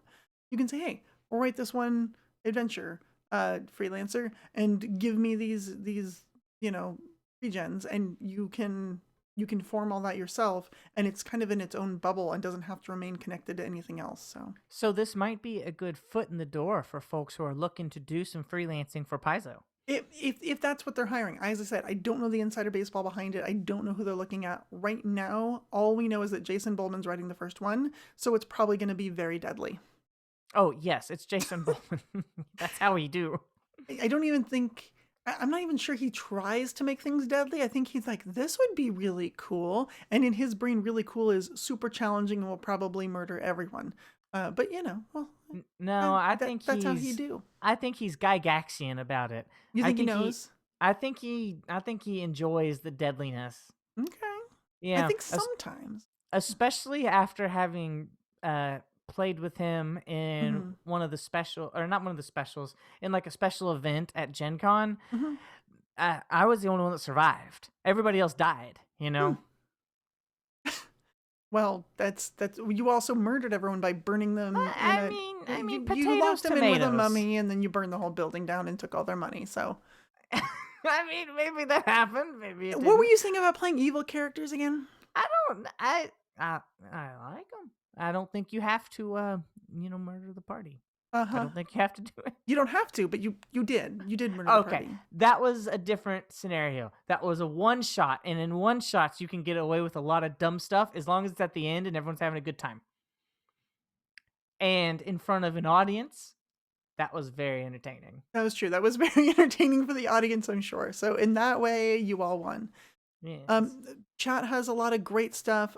Shadows over Scotland is saying that it's easier access. Also, that you can do things like short horror stories and things with a one-shot adventure, and it's an instant one-shot for getting people together. If people are like, "Hey, do you want to play?" Yes, but we don't have time to make characters. Great, we'll just pick up one of the one-shots, decide to play it, and because it's only a 3 or 4 hour scenario, that is technically shorter than a 4 to 5 hour Pathfinder Society scenario, if those times are to be believed. So therefore, you could think like it's probably only an hour or two of prep for the GM, depending on how precious they are about their materials. So You could I also think it's use good. these to teach new players second edition. You could, So depending on how they are. Yeah. yeah, for example, like around here, like I'm trying to meet, I just moved here. I'm trying to meet Hmm. people to play games with. And Sure. obviously, there's more 5th edition players and Pathfinder 2 players, but Right. that's not their fault. They don't know better yet. They don't know Maybe better. one of these one shots I could run them through to kind of introduce them to it, Yeah. you It's know? true. True. So I think it's a pretty cool concept. It's not a new concept by any means, but it is a new product line for Paizo, and I think it's a good idea that they're dedicating some resources to this, and I'm looking forward to seeing what else comes out of it. Um, yeah. It also Yeah. we can tell sort of unique stories that don't fit in anywhere else, right? Mm-hmm. Um, it's funny when I first heard uh about Extinction Curse and Hey Your Circus People, I thought this is a module or a one shot. This isn't a 6 volume AP, right? This is like, oh, we're circus people who somehow adventure. Like, to me, that sounds like a better one shot. But it's been a really good AP. But I could see other sort of niche stories like that where you're like, okay, so we're going to do the story where you're, Griffin writers or something. And it's like, That's super cool. You're like, yeah, we don't want a whole AP about Griffin riders, and we can't just take society members and be like, hey, society members, guess what? Ride a Griffin. And you're like, I am a wizard. I don't have ra. I don't know if I agree with you here. You Well, know? let me give you an Okay. example. Sure. We're gonna run a story, and you're all members of the city watch, and you never leave the city. I mean, we've taken some really crazy ideas that you would think are just like these contained things, but they end up making really good APs. It just depends on how much you develop it. How long does that bun spin in the oven? I guess. I also think that there's ways to tell very heroic moment in time stories. This is actually what I want to see, okay? I want to see Galarian ancient history lore told through one-shot adventures. Oh, that'd be cool. Wouldn't it? Mm-hmm. What if you got to play, and you know, no big, one of these pre-gens, it's Iomedae. What? Yeah, no, it's the mortal Iomedae in your 15th level or something, and you're going to do one of her 11 miracle Caden acts. Kaleen. Kalian. Yeah. I think so. But yeah, you could play Caden as like the mortal who's getting drunk in Absalom with his friends and does stuff, and maybe the adventure ends with, we dare you to go take the test to the Starstone, and he's like, okay, and that's it. The adventure ends that way. Like, who knows? It gives you an opportunity to really take a moment in time. You could, if you wanted to, have some of the next Geb ancient history as an adventure and be like, well, there's all these events in history that happened. How did that happen? Well, let's just play it. We can show, not tell. Take Yes. notes, Paizo. Hope you're listening. They usually are. But yeah, so you can do that sort of thing, and really tell some cool, unique stories. Yeah, PO 1977, Norgriber would be so damn cool. It super would. And I think telling some of these stories through the one-shots could be a really great avenue to get some of that lore out there and really just like pump up the excitement for Galarian, because it's like, oh, I got to play in the adventure where, you know, oh gosh, I'm blanking on her name. Help me, chat. The shield that broke, that became the thorn, the magical thorn in the Whispering Tyrant's like finger or hand or something. Oh gosh. That's so cool. It's so cool. Well, yes, it's like these like moments that shaped Galarian's history, and you could turn them into an adventure, which is when the neat. starship crashed in Numeria. You know, you could be playing when the ship crashes. That'd be so cool. Could you imagine a Starfinder one shot that is literally the ship crashing into Galarian? Yes, I can, and I love it so much. I love it so much. All right, I wonder how many home games have been that already. I mean, probably, where people are like, hey, we're just going to go back to the fall of Aslant, okay? Who wants to play Aridin? That'd be great. All right, so, Vanessa, speaking of news, what is this hashtag I'm seeing? Fly free or Paizo? Hey, you're getting into my banner. She's cheating. She's looking at the episode notes. Before we move on, Shadows over Scotland saved me. It's the Shattered Shield was the shield of Arnescent, the great general who fought against the Whispering Tyrant. Okay, I thought it was a lady, but okay. That's still pretty cool. All right. Okay, we ready for banter? Yeah. Oh, I that's right. You have to do a voice. I can't wait for this. I have to play the sound file, which I don't have, so I'm just gonna do it. Blah blah blah. Banter. There you go. That's so good. So fly free or Paizo. Okay. If you go on Twitter right now and search for hashtag fly free or Paizo, you will find the amazing musings of myself and several other Paizo employees or freelancers playing a Starfinder game of Fly Free or Die, the Starfinder Adventure Path, run by Leo Glass. And it's amazing and wonderful, and I am so excited. This is the game I get to play this uncouth character, who I have a whole thread somewhere on my Twitter that I don't want to find the link for because I'm being too lazy at the moment and didn't think about it ahead of time. But talking about my character and how I built her and how I came to the decisions I did. But it's fantastic. And here's the thing. Before 2020, I don't think there would have been any way that this game would have come together the way it did. Because I get to play with folks from Europe and Seattle, and I'm on the East Coast in New York. Like, we're all across the world, and we're playing together in this game. most Saturdays, and get to stay in contact with each other and like make stronger relationships and friends and contacts in the industry, but also just friends because it's a fun game and we all get to play together. And the really also fun part is that we all went into it saying this game is rated R, which I is think great. I do think that our society is kind of a little bit better for how 2020 normalized online friendships.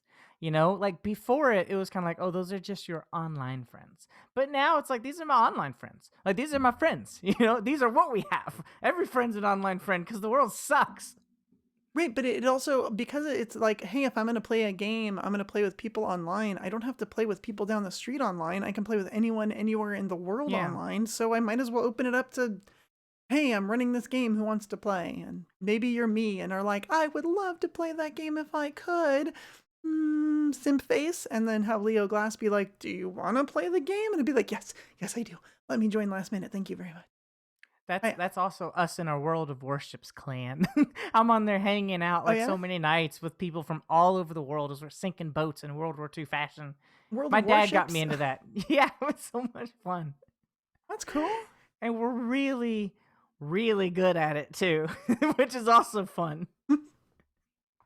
That's fantastic. What is World of Warships like? Are you literally just playing as like a big old destroyer or something?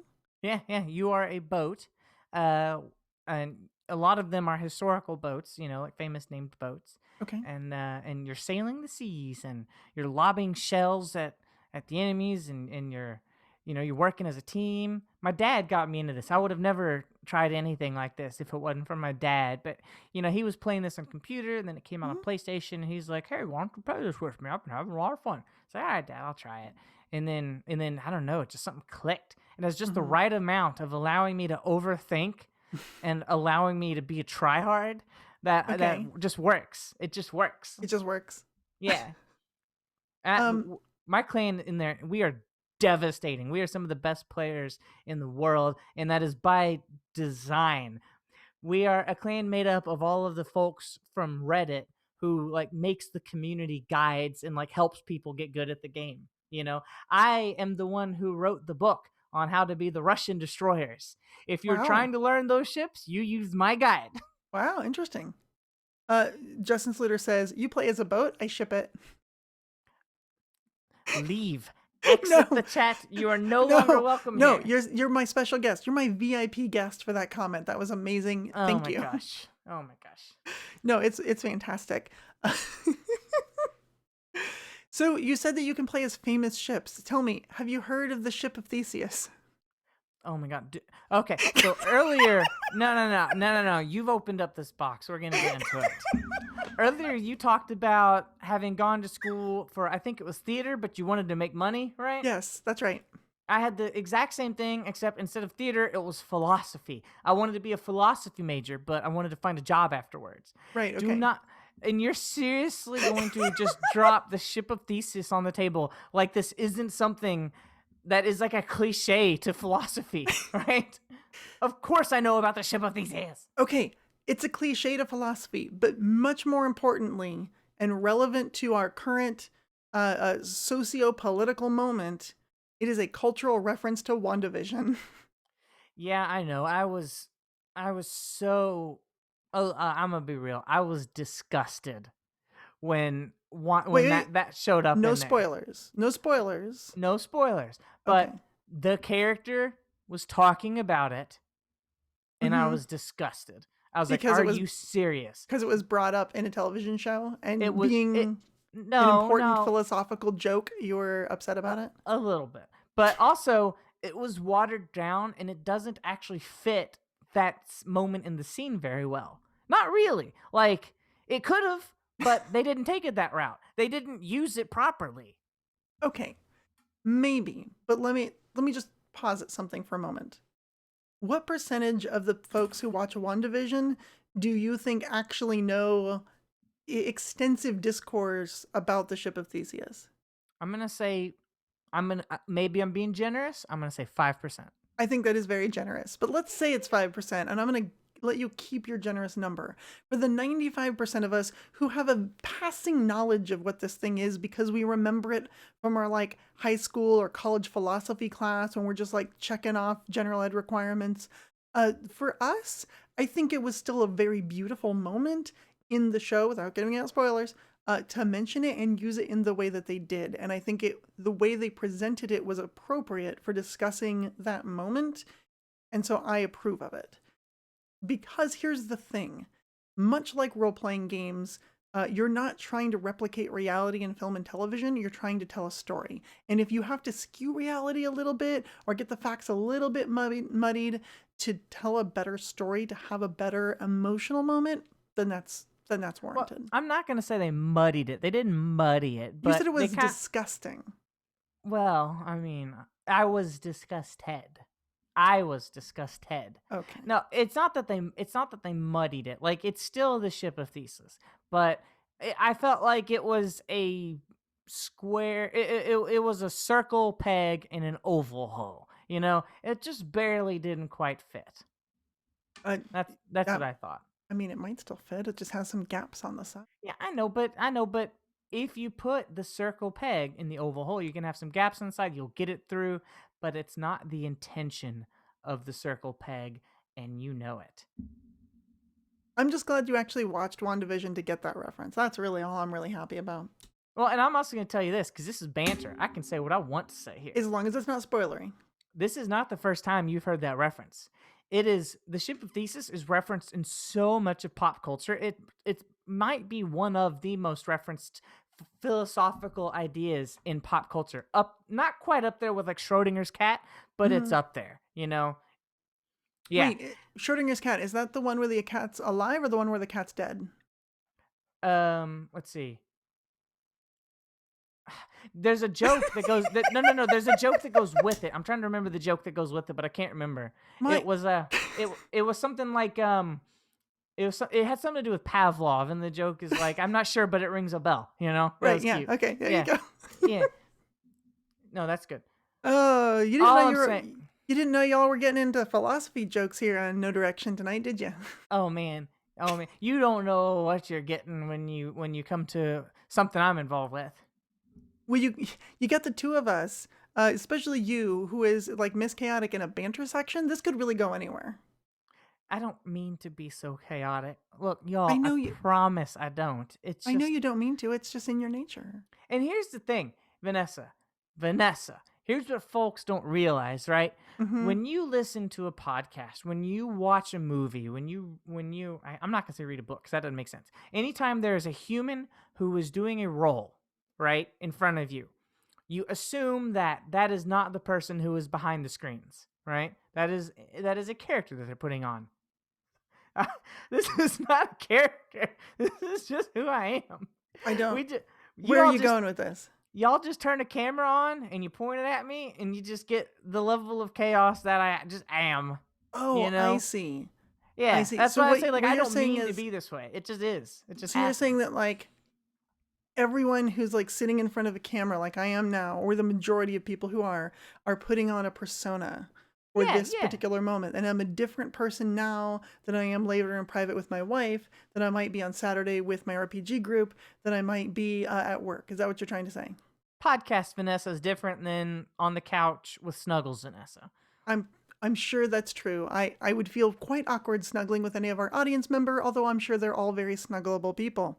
And you are saying, Loren, that you are the same exact Loren no matter the circumstance you're in. Is that what you're trying to posit? No. I'm not saying no matter what circumstance I'm in. Okay. Hear me out. When you get in front of the camera, the web camera for a podcast, when Perram does it, when Ryan does it, you all pick up the mask and you intentionally put it on, right? Okay. This isn't intentional. This is just me. And you've interacted with me a lot outside of this. You know I'm just kind of ridiculous. That's true. Podcast you and non-podcast you are very similar yous. And I only bring this up as a defense to all the chaos that I cause. I am sorry. I don't mean to do it. It's just me. No, I understand. Like you're just chaotic, and that's fine. I accept you how you are, Loren. Thank you. Thank you very much. You're welcome. Would you like that cat tail sticking up real quick? Yeah, mine's been around here messing in her Mhm. box, stinking up my office, trying to get my attention. Yeah. It's been fun. And It's a night of cats. now, speaking of, I want to talk about Valheim, so I need you to do the funny goblin Oh, thing we need for to wrap. move to wrap ups and shout outs. Okay. Yeah, I need that so I can talk Okay. about Valheim. Wrap ups and shout outs. Wrap ups and shout outs. Wrap ups, wrap ups, and shout outs. Oh my god, I love it so much. I really want that recorded so I can like all of these so I can like use these as like notifications or something on the phone. They're so good. Vanessa, please record some of these. Like I need my phone to say, "You have a message." I need it. I need it so bad. Well, I have news for you, Loren. We've been recording this entire episode. Yeah, but you haven't done. You've got mail. You haven't done that yet. All right, fine. You've got mail. Thank you. Thank You're you for that. welcome. So Hold on, I got a better one. You can use this for me personally. Ready? Ring ring, ring ring. Pick up the phone. all right, that's enough for that. Okay. It's fun. I don't need to hear no more. And now we're done. Okay. And now we're done. So you and I have been playing this. Apparently 5 million people around the world have been playing this game with like virtually zero advertisement other than just people talking about it because it's that good. What were your first impressions of Valheim when we made you play it? My first impressions is that this is Viking Minecraft with slightly better graphics and way more death. Only slightly better graphics. Only slightly. I mean, actually, add. it's actually way better graphics. It's actually really You think so? beautiful. I do. But that's also because Minecraft is like deliberately bad graphics. Like they're deliberately like everything's a square, everything's a cube. Yeah, and we've got this server that we're playing on, you and me, Mhm. and we're we're pushing all the bosses through. Vanessa, we went ahead, we beat the 4th boss without you. I'm sorry, but there's only one more in the way. The 5th boss is coming up, and once we beat him, the server no longer has to deal with boss theme raids. The difficulty resets. All of our newbies can come back, and we don't have to worry about scaring them away with the difficulty. Well, gee, I guess we better race to the end then. We better race to the end. Yeah, Roskman does make a good point. Minecraft isn't bad. It's just focused on a minimalist style. And I would agree. It's not bad. It's, as I said, it's intentionally cubey. It's an intentionally pixely game. Like, that is part of its aesthetic. So. You can, and most of us have, made really neat things in Minecraft. Sure. Oh, yeah. People on the internet have made things that are awe-inspiring, though. You know? Yeah. I think that Valheim is scaled a little bit differently to where anybody can make something neat really easily. And then most of us can make something awe-inspiring just by how beautiful the game is. I mean, Vanessa, we played for like 5 days and then we built this ridiculous mansion, you know? Yeah, no, I agree. It's a really fun game. It's got that same addictive quality that Minecraft has when you want to build something. You're like, I'm gonna build a giant super house, and then as long as you spend 5 days making it, you can do it, and it's pretty cool looking. There's obviously it's an early release game. There are things I wished it had or could fix or do better, which they're planning on doing. So, but it's a really cool game. I am surprised about how much fun I had sailing on the water from one place to another for an hour. It's so pretty. It's so pretty. It's just sailing around and dealing with changing wind currents, but it's so pretty and it's so like interesting to go and be like, oh look, there's another landmass over there. Oh no, it's more swamp. Leeches are heading to my boat. And I'm like, steer it away. Like it's just, I don't know, it's just so cool. And then you and I had to deal with each other when we ran into our first serpent.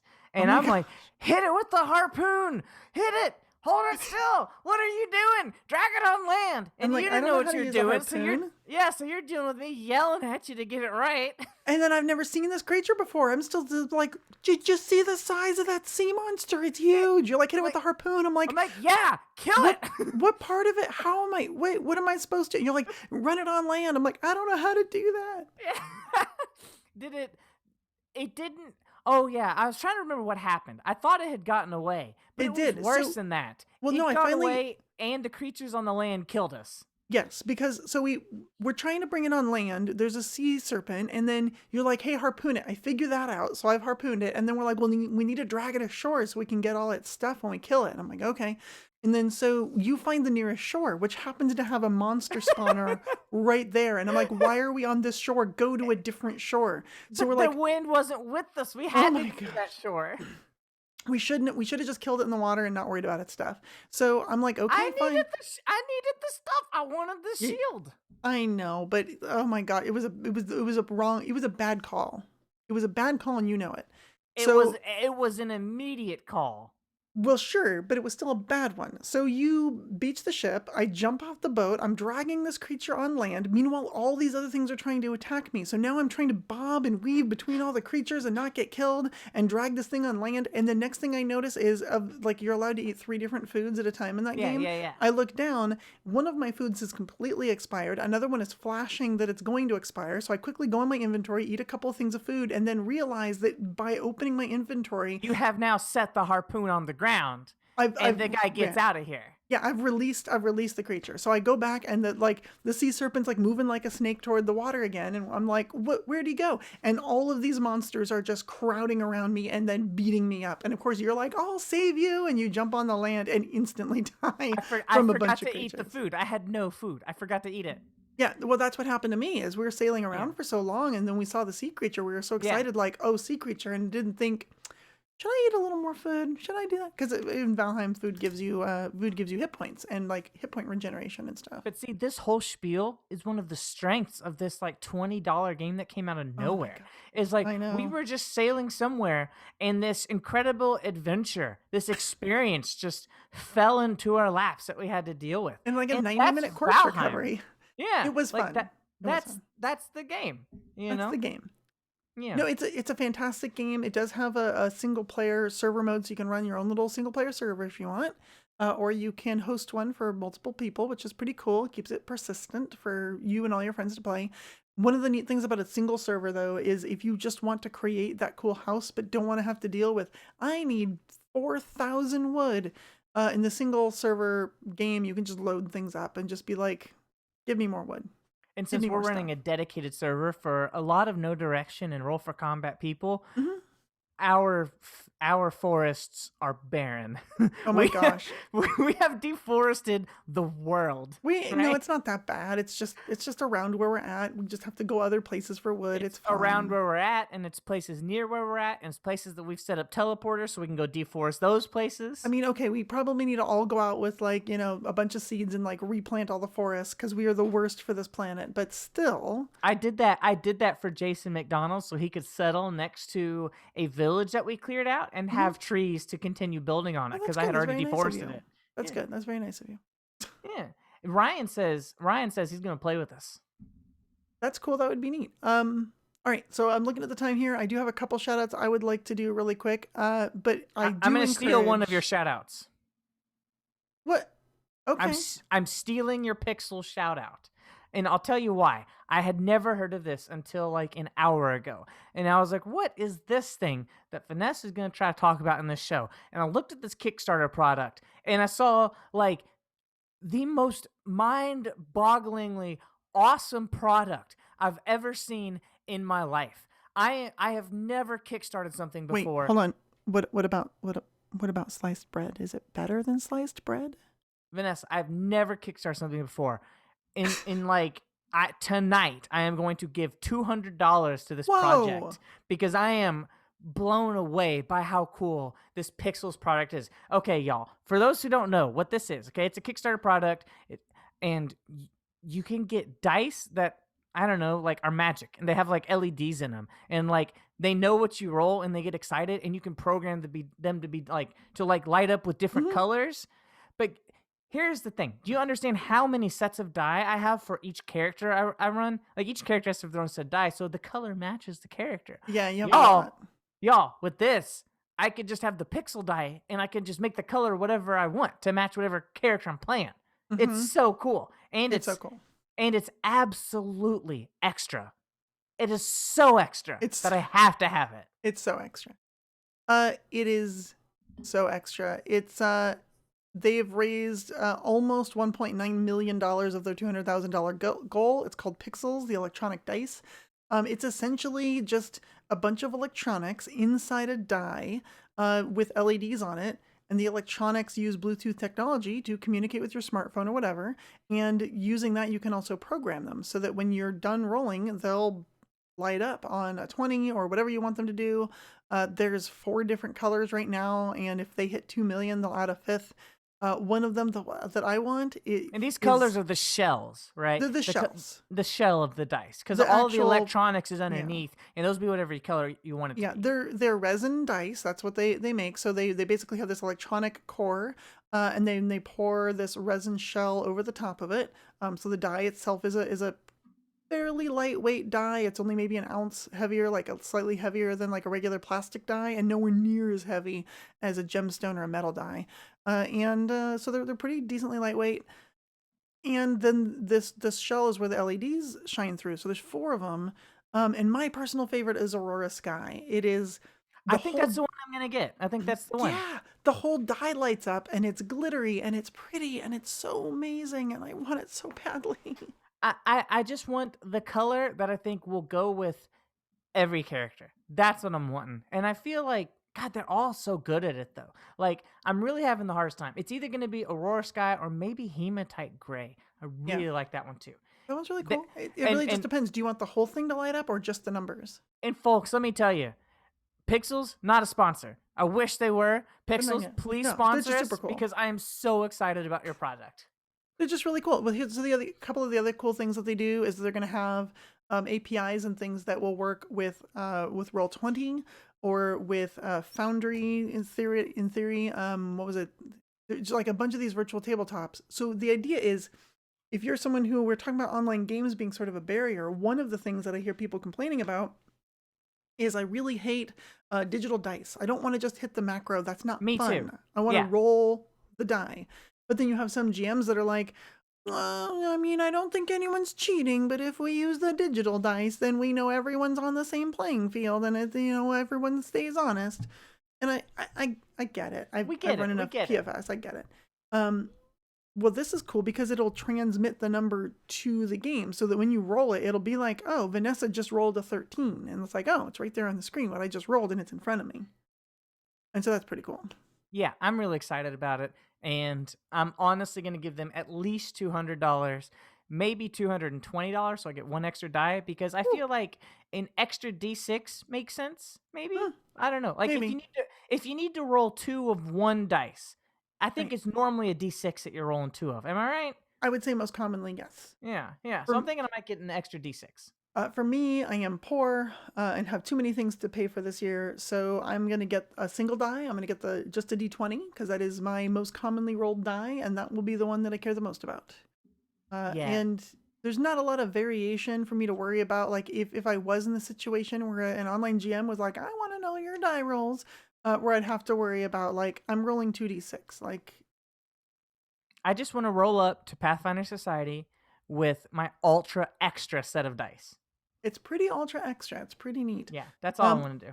Yeah, there's also a regular app that comes with it that you can use to program that also will just have the result on the screen. Some folks were talking about for accessibility reasons, this might be really cool. If you have an API, for example, that will wait for you. So maybe you can click the button in Roll20 to say, yeah, I want to, make a melee attack. And then it goes, okay, roll your die. And then you roll it. And then it does all the math for you and all the rest of the macro stuff. That would be awesome. Because you could still roll it, but if you're one of those folks who's just not very good at math, you don't have to worry about trying to but also doesn't like the macros. Maybe it can help you with that, or even in the app. So in the app, you might be able to be like, hey, I need to roll the dice plus 15, and then you roll it, and it goes, okay, your total is 22, and you're like, all right. Yeah, so we're going to be keeping an eye on this. All of you should too. It's awesome. Yeah, and I hope they put some of those accessibility features in, because I think that would be really important. I have one other shout out since you stole one of mine. But that became a joint shout out kind of. My other one is actually we are allowed to do self-promotional stuff. I have Abomination Vaults Hand of the Devil just came out last month. It should be in people's hands. I'm still not going to give any spoilers, but it is my first Pathfinder 2nd edition adventure path that I've written, and the second adventure path I've written for Paizo, and I am adventure path chapter. I didn't write the whole thing. I just wrote book 2 of 3. I'm so excited. I I cannot wait saw for that that people to came start out for playing it. you, Oh my and god. I'm excited for you. But I know you said no spoilers. No spoilers. Give us the elevator pitch of it. Abomination Vaults, you find that there is a mega dungeon beneath the town that you happen to be in, and you get to be the heroes who clear out the mega dungeon and save the town. That sounds so classic too, like the It's very classic classic. mega dungeons. I remember those. Yeah. That's so cool. Abomination Vault's Hand of the Devil is very sandboxy. It's sort of the middle part of the super dungeon where you're going through and like just exploring around all these dangerous, weird things. Each floor has multiple ways to get to the floors below them, so that way the way your group runs it is probably going to be different than the way other people run it. If you fall down a pit, it's not just like, oh, I took some damage. It's I took some damage and now I'm one floor down. Oh, dear goodness, don't let me die. Please pull me back up, pull me back up. It's scary down here. It should be cool. I'm I really rem- looking forward. I remember the mega dungeon in Neverwinter Nights because you started in a tavern, Mhm. and the patrons from that tavern could go into the private sanctum of that mega dungeon, which is where we are headed off to. What, Until right next now? time. Oh well, I mean it's 10 o'clock, Oh, well, I mean, it's okay. It's time. It's time. I'm just sad because I'm having so much fun. and that fun will continue All right, in but the I have private one thing. sanctum. All right. Wait, one quick call out. Shadow Malice.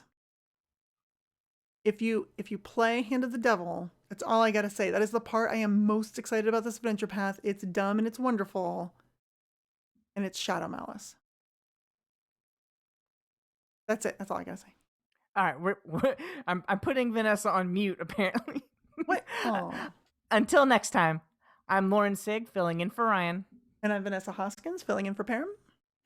And if you want to find the path, you need no direction.